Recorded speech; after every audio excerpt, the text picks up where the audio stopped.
Space ചാനലിൻ്റെ ചലോ ബെത്ലഹേം എന്ന പരിപാടിയിലേക്ക് ഏവർക്കും സ്വാഗതം. ഇന്ന് ബെത്ലഹേമിലെ പുൽക്കൂട്ടിലേക്കാണ് നമ്മൾ യാത്ര ചെയ്യുക. നമ്മൾ വെറും കൈയോടെയല്ല പോകുന്നത്.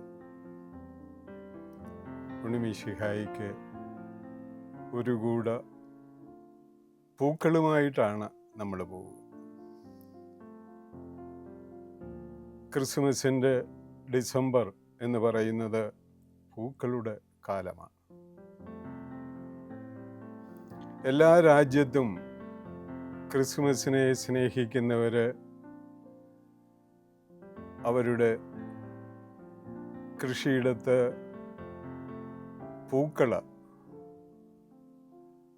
പൂച്ചെടികൾ നടുകയും പരിപാലിക്കുകയും വളർത്തുകയും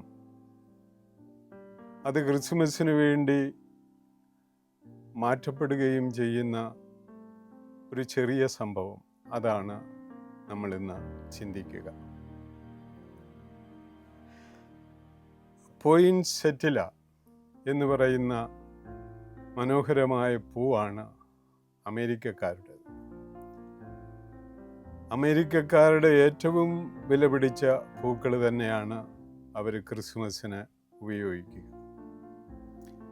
അതിൻ്റെ ഉത്ഭവം അമേരിക്കയാണെന്ന് പറയുന്നില്ല, എങ്കിൽ പോലും അതിൻ്റെ ഉത്ഭവം മെക്സിക്കോയിലാണ്. അങ്ങനെ പൂക്കള് flower in the holy night എന്ന് പറയുന്ന പൂക്കൾ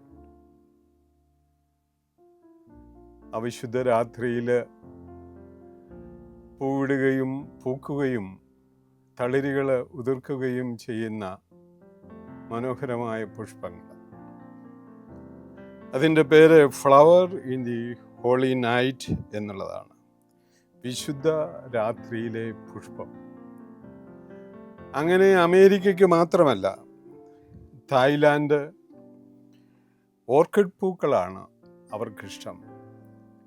തായ്ലാൻഡിൽ നമുക്ക് കാണാൻ സാധിക്കുന്നത് ഓർക്കിഡ് പൂക്കളെ കൊണ്ട് നിറഞ്ഞ ഡിസംബറും ക്രിസ്മസുമാണ്. Belgium, Kenya, Colombia, Mexico, Peru, Ecuador,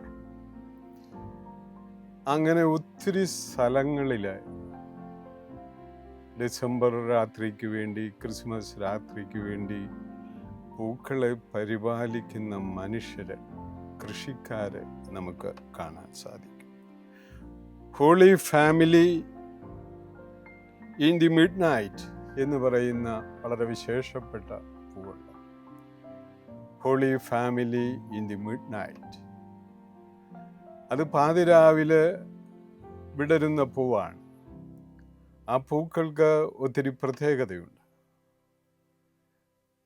അതിൻ്റെ പൂ വിടർന്നു കഴിയുമ്പോൾ അതിൻ്റെ ഉള്ളിലായിട്ട് ഔസേപ്പിതാവും മാതാവും ഉണ്ണീശോയുമായ ഇതളുകൾ നമുക്ക് കാണാൻ സാധിക്കും. അങ്ങനെ ഒത്തിരി അനുഭവങ്ങളിലൂടെ കടന്നു പോകുന്ന ഹോളണ്ടാണ് ഏറ്റവും കൂടുതൽ പുഷ്പങ്ങൾ കൃഷി ചെയ്ത് ഉണ്ടാക്കുന്ന ഇടമെന്ന് പറയുന്നത് ഹോളണ്ടാണ്.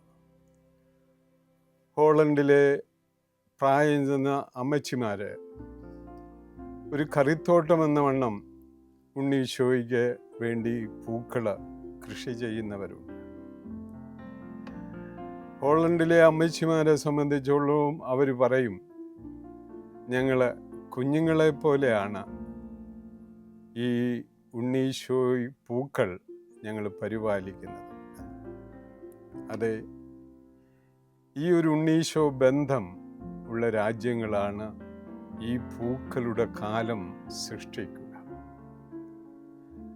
ഈ പൂക്കള് കുഞ്ഞുങ്ങളെ പോലെ പരിപാലിക്കുമെന്ന് പറയുമ്പോൾ ഈ ഉണ്ണീശോ അവരുടെ സ്വന്തം ഉണ്ണിയായിട്ട് മാറ്റപ്പെടുകയാണ് ചെയ്യുക. അതുകൊണ്ട് ഈ ക്രിസ്മസ് കാലം നമുക്കൊരു കൂട പൂവ് നമ്മുടേതായിട്ട് നമുക്കുമുണ്ട് ഉണ്ണീശോ ചെടികളുണ്ടായിരുന്നു. ഉണ്ണീശോയ്ക്ക് വേണ്ടി ഉണ്ണീശോ പുല്ലുണ്ടായിരുന്നു. രാവിലെ എഴുന്നേറ്റ് തണുപ്പത്ത് ഉണ്ണീശോ പുല്ല് എവിടം വരെ വളർന്നു എന്ന് നമ്മുടെ കുഞ്ഞുങ്ങൾക്ക് ഒരു സ്നേഹം ജനിപ്പിക്കുന്ന, പുൽക്കൂടിനോട് സ്നേഹം ജനിപ്പിക്കുന്ന ഒരു കാഴ്ചയും വാർത്തയുമായിരുന്നു.